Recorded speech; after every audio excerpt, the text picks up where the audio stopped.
Welcome to another GA Canine round of trailing videos. This video is featuring Wrath, one of our veteran man trailers, working a contaminated urban environment where we had previously worked another dog, and then also, of course, it's a school setting, so lots of different odors in and around here from people doing their normal things.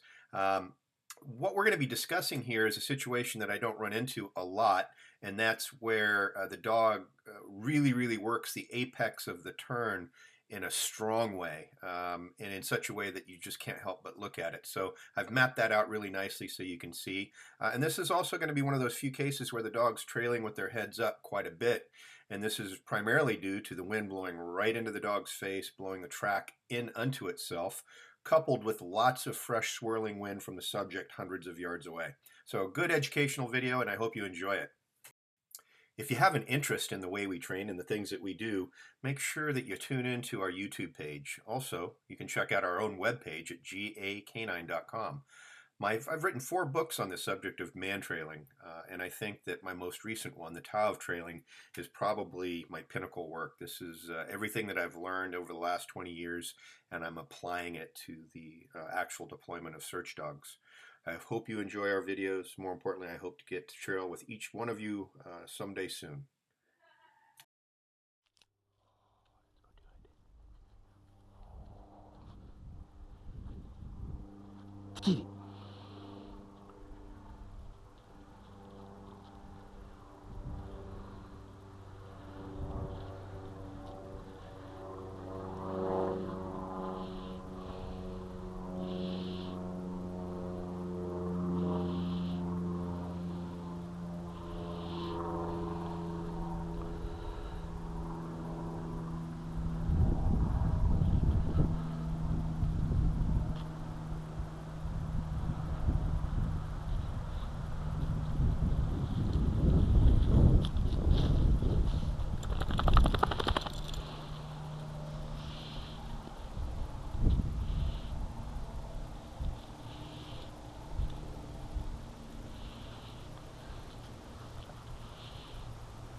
Okay, guys, I'm not sure if anybody caught just what happened right there, but it's a pretty windy day and it's hard to see that on the video. You can hear it in the background, but you can't really feel it. What Wrath did here is she took a hard left right past the trees, obviously an odor, and then it completely petered out and was done. No odor, no left or right. And what I really like about this dog is when she completely runs out of odor, she stops. She doesn't go anywhere else. So you know you're done. You know you have to get back to it. She's actually one of the few dogs that does this behavior. She doesn't go into hunting mode, running all over the place where a handler will just follow. If she doesn't have scent, she just stops. So this is really good for a handler that has trouble chasing a dog, but it can also be frustrating for a handler that really wants a dog that's moving fast and shows tons of intensity when on the track. So let's talk about why this happened. This is what I call the apex of the turn, based on scent and wind conditions. The turn is going from the north and heading west from an easterly direction. The concentration of scent is being blown back on itself by the wind. This block of trees here has a tendency to stop the wind and the scent in its track, where it pools in conditions right here in the center of the turn.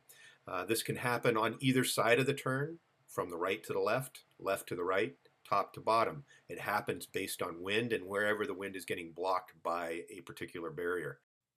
So what Wrath did here was she worked into the apex of the turn until the concentration of odor was finished. And there wasn't a clear line of direction from where it stopped to the left-hand portion of the turn. So she was forced to go back to where the actual track was itself and make the turn almost footstep for footstep. Now, one of the things that you're going to notice is Wrath is working heads up. This is one of the few times when a dog trails heads up quite a bit, and it's directly relative to the wind blowing the scent of the track back in on itself. The dog doesn't need to keep their nose as low to the ground as they normally would.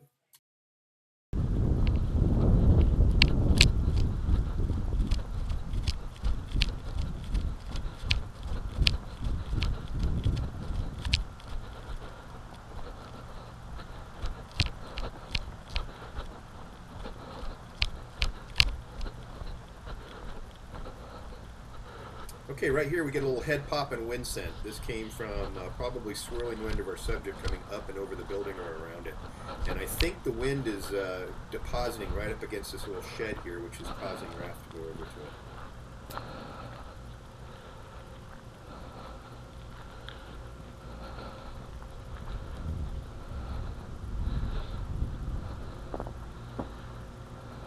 This little nose action right there is another indication of swirling wind and of a fresh proximity scent. The only problem is it's not very close. It's proximity, but it's several hundred yards away. Sand spurs.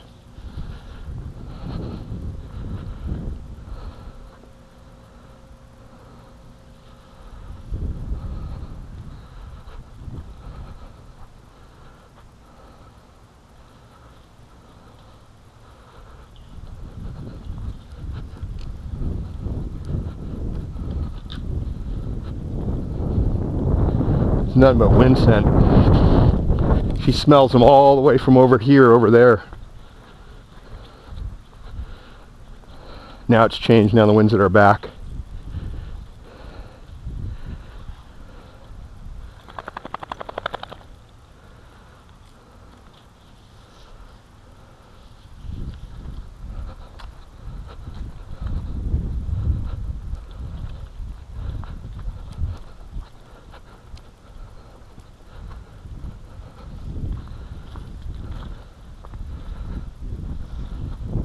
It's all wind scent.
working a lot of wind scent, but here's a really direct contact on the wind, right there. See that behavior?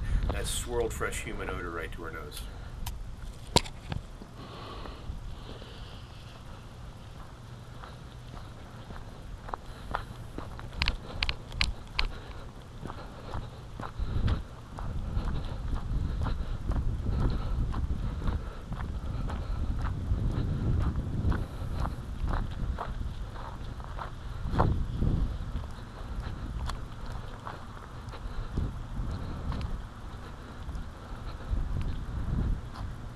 This time requires patience because the dog has abandoned any track odor for wind-blown human odor, and she's now bracketing. She's moving to the left and to the right to the edges of where that blown scent is hitting. What she's trying to do is locate the scent cone, and you can't blame her for this. The track odor is not going to be as appealing as that wind-blown human odor because that's telling the dog that they're close. Just stand still.